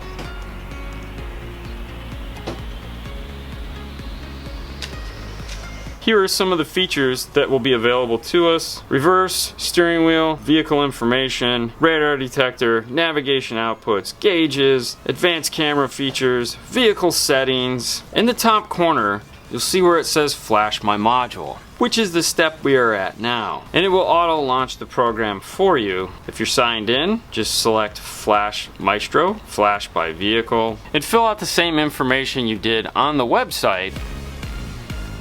You need to make sure that the steering wheel matches the one you have in the car. If you hover over it, you can get a closer look. There is only one available, so chances are that is our steering wheel, but just check to make sure. It's gonna ask you for the serial number off your radio. On the Kenwood, it's located on this white sticker here. Now you might be asking, why do I need to do this? I'll show you in the end. It's gonna tell you what firmware they recommend you use, the harness that you need to use, any accessories that are needed for the car, if you plan on integrating in a radar detector. Select how you want to configure your system. This page is really important. It has to do with all the things that the car is going to retain from the factory side. Vehicle information, advanced camera features, gauges, and steering wheel controls. If any one of these you don't want, you can turn on and off now. In some cases, you'll see things like amplifiers and others. Pay close attention to this. This is the fun page. This allows you to populate the steering wheel controls any way you see fit. It has already added in what the factory does on the factory button. You can change things around and make things different simply by going into the menu and adjusting them. You have two functions on each, a single press and a press and hold. When you're done with everything, it will take you to this main page here. There's an overview of everything that you've done. Select Flash. Install guides are now available to you. Scroll down until you find your vehicle. In this case, we have a 2015 to 19 Toyota Avalon without JBL. And this will give us a breakdown of our wiring diagram and what we need to do. A couple things to look at, of course, are all these gray boxes, but the step 6 here is the most important. The wire that connects the brain box to the radio. There's really only two options, a 2 connector or a 1 connector. In the 2 connector, you have one that is for auxiliary audio, backup sensors, and things like that. This doesn't use that cable, it's just using the data connection. Those cables are located inside of the RR box, that is why we haven't seen them yet. The cable that we want is located in where you'll find the main wiring harness, this red, yellow, black, and it is this black cable here that has a red, black, white, and blue. That is all the cables we're going to need out of this box. If you've never flashed an RR before, this is also where the USB cable to flash the module is located. We've clearly flashed a lot of them, so we already have our cable out. I like to plug this into the brain itself so I don't lose it. Here we can see the OBD2 connection is needed, 3 harnesses that are required for the main connection, as well as that secondary harness to retain our backup camera. This will also give you a breakdown of color code codes and what each one of the colors is going to do when attached to your factory wiring harness. Kenwood and iData both share the exact same colors, so if there's something that you don't know what it is, by looking here you will be able to find it. Located at the bottom of the page are some of the cables that you will not be using for the installation. I like to keep this page just up in the background as I'm going through the installation, just in case there's something unique about it. This one is pretty straightforward, but other times there are things that it's like, ooh, I need to remember when I get to that step to check this. Now back to the question of why do I need to use my serial number when flashing my RR? Back on the new web page, if we select menu, go to support flash device lookup, select product RR, and enter the product serial number, which is located on the box and on the brain and in the software on the radio once it's plugged in. Once we've typed in that information, it's going to give us the device information, product, the serial number, the firmware, the date it was flashed, the car that it was going in, the model number of the radio, and the serial number of the radio. As you can see, there's quite a few uses for this information, but one of the most important thing is if you are having any problems with this unit, iData can immediately go in and look this same information up too, find out what you're doing, what car you're working on, what radio it is, so it kind of speeds up the process. With that same lookup tool, as you scroll down, it can show you the accessories that were used, what the steering wheel was programmed to. You can also find the install guides located here as well. So it's a new feature that's built into the website that is super handy. Now that we have all that pre-work done and everything is like, that brings us to this main wiring harness. Now that we know that these colors and these colors are going to be the same, it's just a matter of connecting them together. The RCAs that we're not going to be using, we can cut those off right now. And there are wires in this that we won't be using for this installation. For example, there is a yellow black and a yellow green. When looking at those instructions, it'll tell you what those are for, and there is no yellow black or yellow green on this Kenwood harness, so they're not going to be used. Keep that in mind. Not every wire is necessary for the installation. I like to prep my harness by first removing all this tape here, rerouting it, coming up with what makes the most sense to me. Because we're going to be using an outboard amplifier, we won't be using the speaker wires off of the Kenwood harness. I'm going to cap those off along with any other wiring that I won't be using on this harness. This particular wire here, the pink, which is the speed sense wire, has this connector. This needs to stay in the line, but it doesn't necessarily have to be as long as it is. You see it's like 5 feet long. I like to cut this into length and resolder it into my harness. I also give you an extremely long emergency brake and reverse wire. You can shorten those things down too. The Kenwood harness also has a antenna connection for that amplified antenna and a remote turn on output for our amplifier. Wires that aren't going to be used on this is there's a light blue with a yellow. This is a steering wheel control wire. You don't need this when doing RR because it's all done through the data connection into that. That's another wire that we'll be capping off. To get this tape off of here, it's just a fleece Tessa tape. I like to just find the end and unwrap it. Keep in mind, this is just a personal preference. The way they lay out this plug, it's actually fairly easy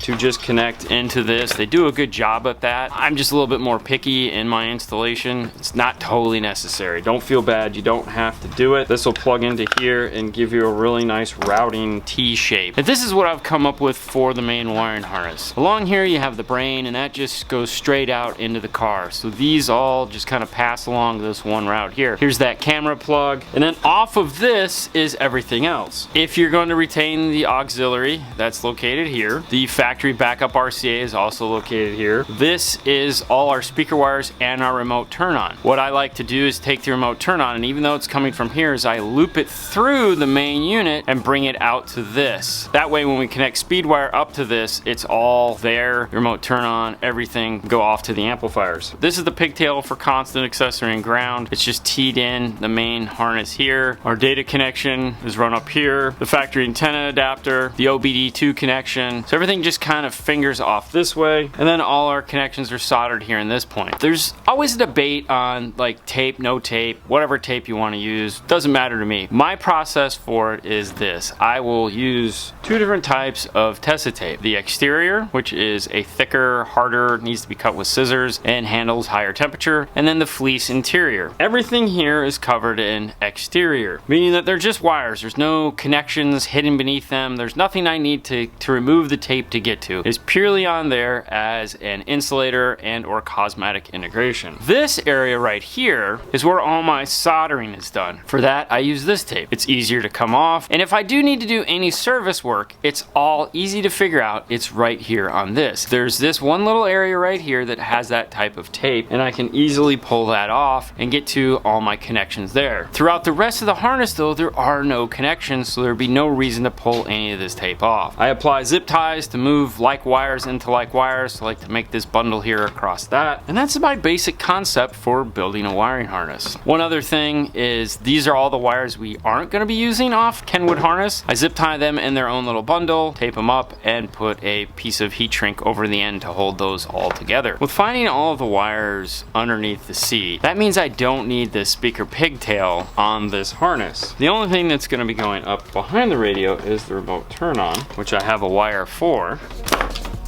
and this we won't be needing. We can redress up this end of the wire to fit the change and the way the system is going to be done. All right, with this redone, get it into the car, get everything plugged in.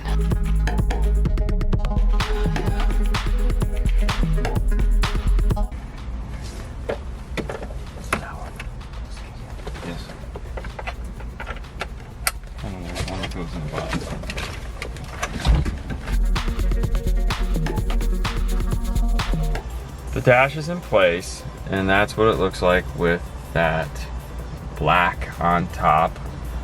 The radio is a gloss black, so it flows together rather nice.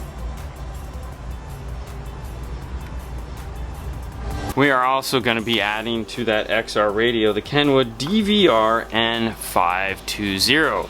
This is a dash cam designed to integrate with the radio. Inside the box, the dash cam itself is nice and small and compact. There's no screen on this because it is going to use the screen of the radio. The main wiring harness. When the main wiring harness plugs into the top of the camera, this area here, this piece is designed to go over the top just like this and cover that to finish off and make it look nicer. To attach it to the window, it comes with this mount here, has a simple clip on it, slides in from the camera side, snaps into place, and will sit on the dash just like this. What you're trying to do is not line this up with the center of dash, you're trying to line the camera up with the center of the dash. When sticking this to the front of the car, if you line this up with the center of the rear view mirror, you'll have the desired results that you're looking for, and that the left and right are balanced and it's in the center of the vehicle. There's also an SD card that comes with it and an SD card reader. The camera is pretty basic as far as the buttons that it needs because most of the controls are built in the radio. You have a record button here if you'd like to have it start recording, power, a mic, an auto button as well, so you can do some basic programming from the unit. It has two lights on here to tell you what is happening, both record and microphone record. The power harness is about thickness of a 10 gauge power wire, and it is fully insulated all the way down to the very end here, which is what goes behind the radio. It's a fairly robust cable. We're going to put some braided loom over the first 1.5 feet of this just so where you see it coming out. It's merely for cosmetics and nothing else. The cable itself is very well insulated just so we don't have this sticking down and look a little bit more factory, because most factories do use some form of a braided loom to come down to the mirror. As far as the power requirements go, it has this white end right here and this RCA. On the back of the Kenwood radio, you'll see this white plug here. Above it, it'll say dash cam. This white plug is designed to plug into that. On the 4 RCAs, there's also the one that says dash cam on one side, and if you flip the flag over, it says front cam on the other. That RCA is going to be used for the dash cam. How it knows the difference between dash cam and front is in the setup of the radio. When we're at the end of the install, we'll show you where you're going to turn that on and off. Power requirements for the camera: it needs a constant 12 volts, a ground, and an accessory. That means when wiring up the harness, make sure you add a provision for this. This is the pigtail for constant, accessory, and ground. It's just teed in. The main harness is here for the dash cam. When installing a dash cam, you gotta kind of think about what it is you're trying to look at. We've seen dash cams installed in all different areas of the car. If it's a forward-facing dash cam, you wanna make sure you get good left, good right view of what is going on. If you put it all the way in the corner, you might not necessarily get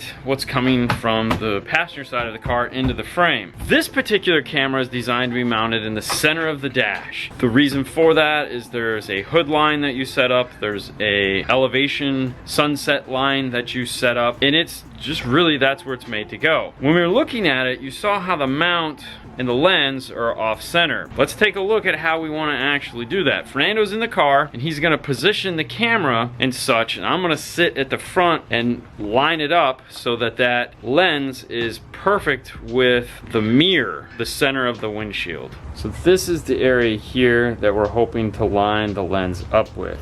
Go that way just like a 1/4 of an inch. You can come down some with it, that way he can get to the buttons. Go that way some. Right there. If you can twist the base, yeah, there you go, right like that. That's perfect.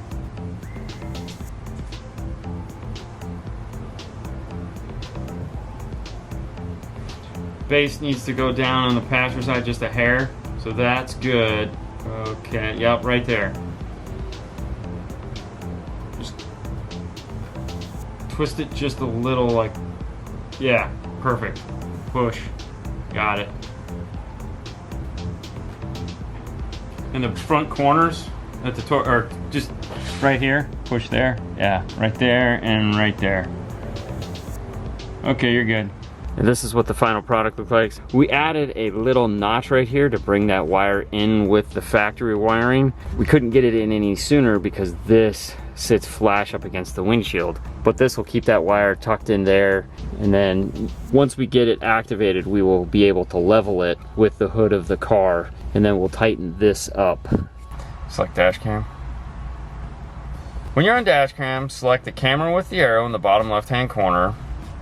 Select the gear in the bottom right-hand corner, and this will take you into the setup page. Here you can turn on and off all the features of the camera. Select driving support settings. Select mounting height at the bottom of the page. You have 3 options: 1.2 meters, 1.35 meters, and 2 meters. Ours is going to be 1.2 meters, so we'll leave it at the factory setting, but if you have a taller vehicle, make sure you change that. Detection range settings, the big thing in the middle that doesn't look like an adjustment, tap that. And you're going to have 2 lines. The horizon line, which is the blue line that is blinking, and then the white line at the bottom of the page, which is the hood line. I like to start with the hood line, which can be changed by tapping the car and left-hand side. And then the 2 arrows you can use to adjust the hood line up or down. This is also going to allow you to see if the camera is level. In our case, it looks like the camera is up a little high on the passenger side. Grab your camera and twist it a little bit while watching the display screen until it lines up good with that black line on the dash. Remember, it doesn't have to be perfect, just the closer you can get it, the better. You're gonna bump it and hit it throughout its life, so it won't matter if it's not 100%. Next, select the horizon line. If you're outside, it's fairly easy to just look down a long road and adjust it. In this case, we kind of know it's the top of our workbench there. Can adjust down to that area. And that's it. The camera is set up. Select the back arrow in the right-hand corner. X out of the whole thing. Please insert SD card. She's gonna ask you to put an SD card in there. On the top of the screen, you'll see on the left-hand side, it says rear camera. That'll show you the backup camera. And then if you select dash cam, you can use this as well. So you can have either one of them up and active at the time. If you tap the center of the screen, it'll close both cameras. We have everything in. Now it is time to do the testing portion of it to make sure that, well, the radio works and the dash cam works and the backup camera works, steering wheel controls work, iPod works, the speakers are the correct polarity, the amplifier turns on, and all those other things. We have to go through and test all of those so that we can get to the actual tuning of the car. Fernando's already in the car. He's getting ready to go through the testing, so let's join him. The first step, of course, is to go in and shut off the demo. We know that the camera works. Next, we test to make sure that the reverse trigger for the camera works. and it does. Plug a phone in, and we can finish doing our testing because the next part is going to be audio. When CarPlay launches, this is a good time to test the steering wheel controls push to talk feature. What's the weather like today? Expect mostly clear skies starting in the morning. Next, we'll test the polarity of the speakers to make sure they're all moving in the direction we like. To do that, we use our iPhone and we use a track from Sheffield Labs My Disc, and it's just the polarity pop. Turn your stereo up significantly, grab your polarity popper, be it the phone or what we like to use is the PT9A Plus. We're looking through consistency. Our first speaker is green, green, red. We want all our speakers to be that. Tweeters so far are good. Good. Good. For the rear speakers, it's way easier to test from underneath the back deck here than trying to crawl up in there and get it just right. What we want to see back here is red, red, green because we're testing the back side of the speaker.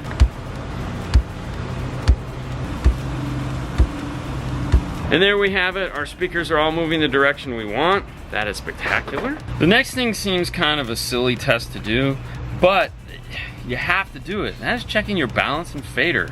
All four corners of the car, making sure that they're doing what they're supposed to do. For that, we're just gonna play pink noise, which you can also use that same disc for, or what we like to use, which we're gonna just transition into anyways. The EduCar Test and Tune app has a mono pink noise, which is just this sound, but it'll allow us to easily test all the speakers. Go back into the radio's main menu, balance and fader, passenger, driver's front, driver rear, center. All our speakers are moving in the right order. That's really important. I can't stress that enough. Depending on the radio manufacturer, this next part, if you're using some form of a DSP, is, well, it's kind of important. You want to go in and make sure that the EQ settings, these here, as well as any time alignment, seat positioning, or other weird things that the radio might do to the audio, are all turned off. Don't leave them on. They can change the way it sounds, and when you're tuning it, you're gonna be tuning it for those settings, and if someone goes in and turns it off, it's gonna really queer the deal. Fortunately for us, Kenwood, they don't activate anything. This isn't our personal car, obviously. We need to get the seat lined up where it was when it came in, those measurements we took, and also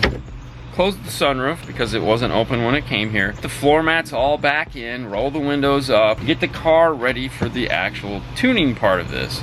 But before we can start that, we need to set up the amplifier. If you've never used an audio control or any DSP product for that matter, go to their website, download the most latest version of the software. If you've been playing around with software on your computer and it's been a couple months, go over and make sure that the software you had is the most recent version. These guys change this stuff all the time, make small improvements on the units, and if you don't have it, could be bad. Plug the unit in, and the first step I like to do is go in and set everything up. On an audio control, that involves setting up your labels. Now you can call these whatever you want. If you're running it as tweeter, you could label it tweeter. They conveniently already label it as front. This is not used. The other thing too is depending on the audio control amplifier you buy, the input gain needs to be adjusted. It may come all the way up, in which case turn it back down to 0 dB. And or if you want to have a little bit of room in the end, you can set it to -3. But keep in mind you have to set it to -3 on all channels. The reason why you may want to do something like that is if you want to keep gains as low as possible to keep as much noise out of the system as you can. If you leave it at 0 or plus, depending on where your gain structure is going to fall in, and you tune it and you get in and you're like, I wish it was louder, and you've already got it as loud as it can possibly be, you're going to be kind of disappointed. So think of this as just more of a mental thing. It's a tip from Mr. Jeff Smith and how he tunes cars. With the input view done, select output view. Now we can label these. Line out was a feature we were talking about when we had it on the bench, and we said we can assign that channel to anything we want. And how that's done is we'll come out here where it says output summing. Select 3 and 4. These numbers here across the top are representative of the input view. When you're on front, you're feeding it this front here. When you go to rear, you're feeding it this rear here.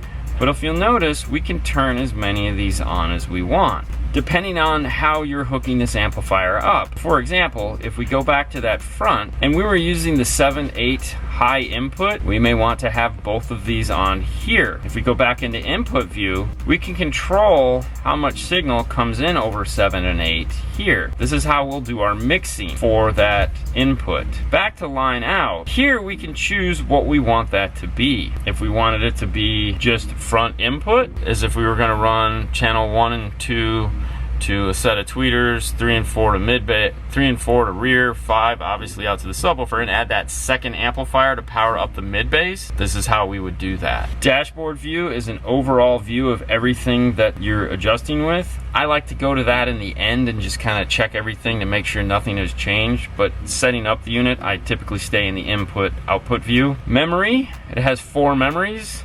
Typically we set up the 1 and we label it what the car is. After setting up all the titling and picking your output, select your first channel, in this case front, and set your crossover.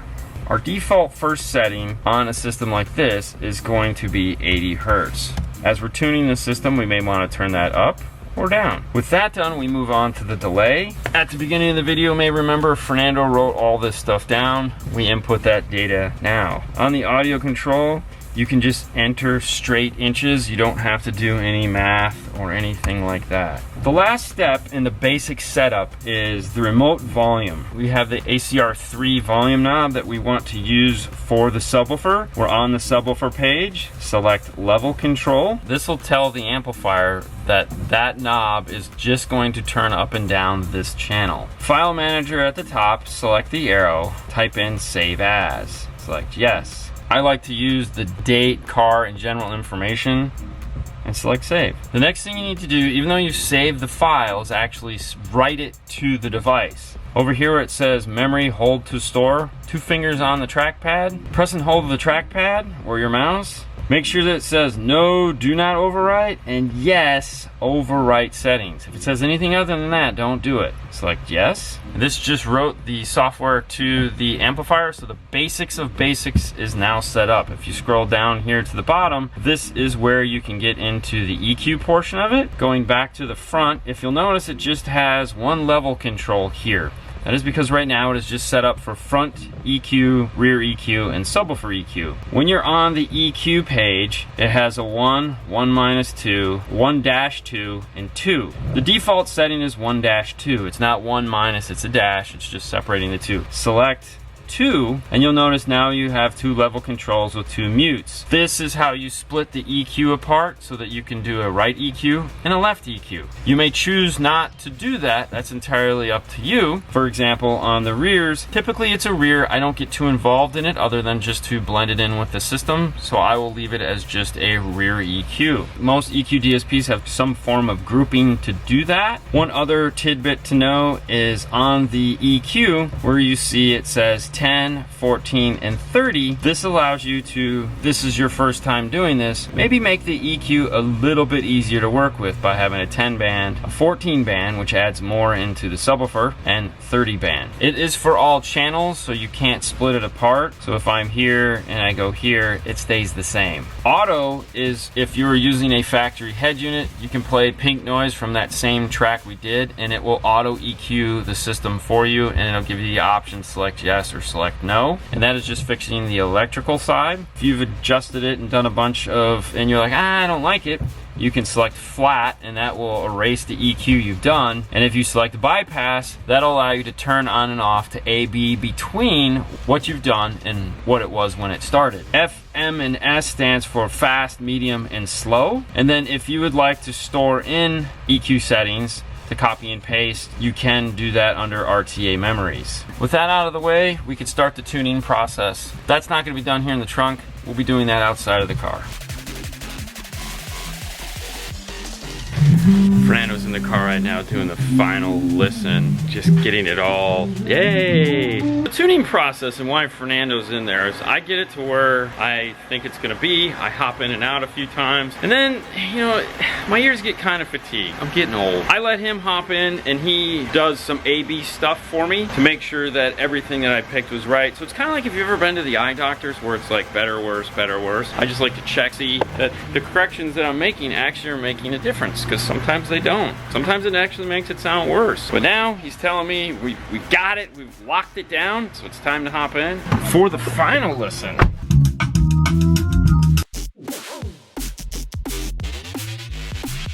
Yeah, it's unfortunate that YouTube doesn't allow us to have a lot of fun and play a bunch of music so you guys can hear it. But I did promise you, here's some bump in the trunk. Bump in the trunk. Bump in the trunk. Let's head back there, check this out.